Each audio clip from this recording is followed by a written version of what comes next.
ರಾಜ್ಯದಲ್ಲಿ ಏನು ಸರಣಿ ರೀತಿಯಾಗಿ ಗುತ್ತಿಗೆದಾರರ ಆತ್ಮಹತ್ಯೆ ನಡೀತಾ ಇದೆ, ಸರಣಿ ರೀತಿಯಾಗಿ ನಿಷ್ಠಾವಂತ ಅಧಿಕಾರಿಗಳು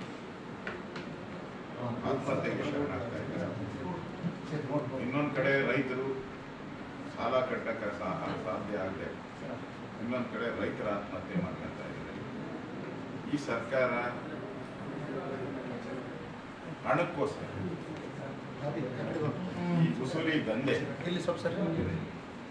ವಸೂಲಿ ದಂಧೆಗೋಸ್ಕರ ಅಮಾಯಕ ಕಾಂಟ್ರಾಕ್ಟರ್ಗಳು, ಅಮಾಯಕ ಹಿರಿಯ ಅಧಿಕಾರಿಗಳು ಇವತ್ತು